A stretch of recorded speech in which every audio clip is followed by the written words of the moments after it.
જય શ્રી કૃષ્ણ મિત્રો, આજે હું દાળ બનાવી છું. આજે આ બધું રેડી રાખ્યું છે મેં, બરાબર. તો આપણે હવે એનો વઘાર કરીશું. તેલમાં વઘાર મૂકીશું દાળનો. અહીંયા બધું રેડી છે. દાળ પણ બફાઈ ગઈ છે.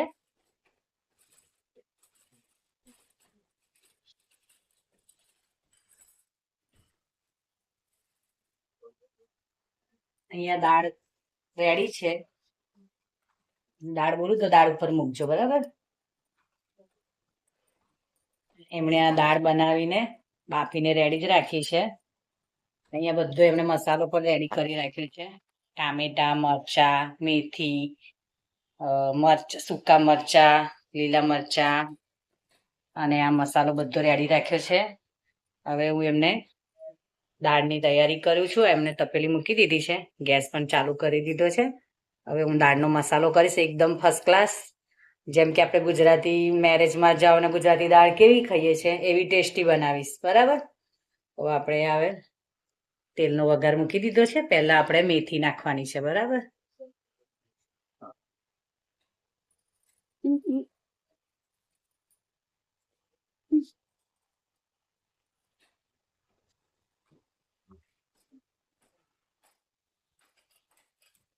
હમણે 4 જણને થાય એટલી દાળ રાખી છે. 4 જણ ખાઈ શકે એટલી બાફીને રેડી જ રાખી છે. હવે આપણે આ વઘાર રેડી કરી દીધો, બરાબર. હવે વઘાર થાય, સહેજ તેલ ગરમ થાય એટલે આપણે એમાં મેથી નાખીશું. પહેલું મેઇન ટેસ્ટ તો મેથીનો જ છે, બરાબર. તો આપણે મેથી નાખવાની છે. હવે મેથી જ્યાં સુધી કાળી ના થાય ત્યાં સુધી એનો વઘાર કહેવાય નહીં, બરાબર. આપણે મેથી નાખી દીધી છે. અમારા પડોશી જ છે આ, એમને મારી દાળ બહુ ભાવે છે એટલે અહીંયા હું બનાવવા આવી છું, બરાબર છે.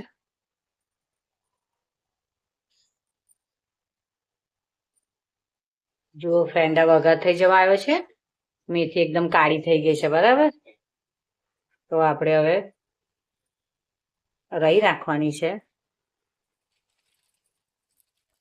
થોડું જીરું નાખવાનું છે. જીરું નાખવાનું છે, બરાબર. હવે થોડી હિંગ નાખવાની છે. હિંગ અને એનાથી મેથીથી વઘાર સારો કરીએ એટલે દાળ એકદમ ફર્સ્ટ ક્લાસ થાય, બરાબર. આ વઘાર રેડી છે, બરાબર. હવે આપણે એમાં દાળ નાખી દઈશું.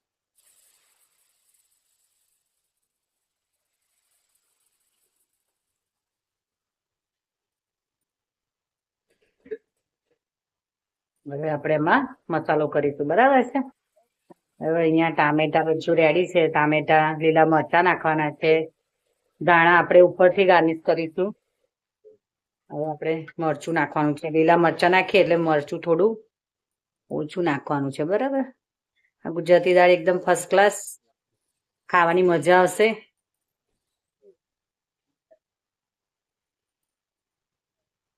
હા, અમારા પડોશી છે એમને તો ગુજરાતી પંજાબી છે, એમને અમારી ગુજરાતી દાળ બહુ જ ભાવે છે.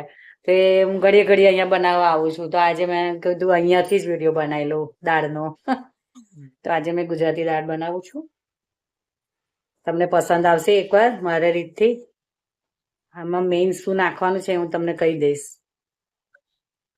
કે પહેલામાં પહેલો તો એમાં મેથીનો વઘાર કરવાનો છે, બરાબર. મેથીનો વઘાર કરીને હિંગ નાખશો, પછી ટામેટા અને મરચા નાખવાના છે, બરાબર. આપણે મરચું નાખ્યું, હળદર નાખ્યું, લીલા મરચા નાખ્યા, ટામેટા નાખ્યા, આદુ પણ નાખી શકાય, હિંગ પણ નાખી શકાય, બરાબર. બધું જ નાખી શકાય. આપણે હવે દાળ રેડી છે. હવે આપણે મીઠું નાખીશું. આ તો મેં સિમ્પલ બનાવી છે દાળ, પણ આપણે આગળના એમાં હું બીજી દાળ મૂકીશ જે આપણે બહારના આપણે ગુજરાતી મેરેજમાં ગયા હોય અને જે વરાની દાળ ખાઈએ છીએ ને, હું એ ફરીવાર બનાવીને મૂકીશ, બરાબર.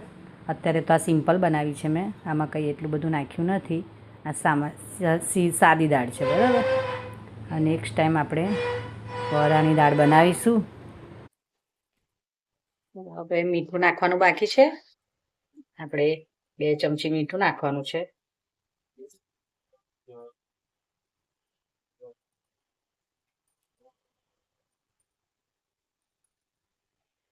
હળદર, મરચું, મીઠું નાખ્યું. હવે આપણે એમાં ગોળ નાખવાનો છે, બરાબર. ગોળ અને આંબલી પણ મેઇન છે. હવે આપણે અહીંયા આંબલીનું પાણી રેડી કરીને જ રાખ્યું છે, તો આપણે આંબલીનું પાણી દઈશું, બરાબર. હવે આપણે મેઇન છે અથાણાનો મસાલો. આ અથાણાનો મસાલો તમે અંદર નાખશો એટલે એકદમ ટેસ્ટ બહારના જેવો મેરેજમાં ખાઈએ ને એવું થશે. એટલે આપણે 2 ચમચી અથાણાનો મસાલો નાખવાનો છે, બરાબર. પછી આ દાળ તમે ચાખશો ને તો એકદમ ફર્સ્ટ ક્લાસ.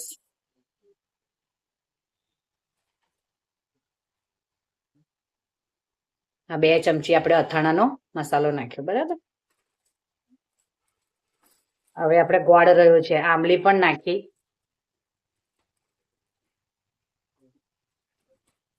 મીઠું નાખ્યું. હવે ગોળ રહ્યો છે, તો આપણે હવે ગોળ નાખીશું. અહીંયા આટલો ગોળ નાખવાનો છે, આટલા. જેવી તમને મીઠી પસંદ હોય, વધારે ગળી જોઈતી હોય તો વધારે કરવાનું, અને ઓછી ગળી જોઈતી હોય તો એ પ્રમાણે ખટાશગર પણ નાખવાનું છે.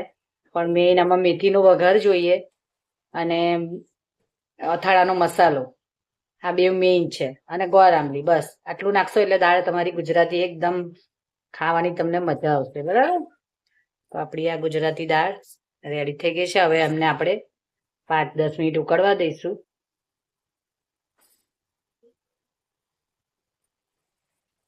આજે મારે ઘેર બનાવી નથી આ દાળ, અમારા પડોશીમાં જ બનાવી છે, તમે જોઈ શકો છો, બરાબર.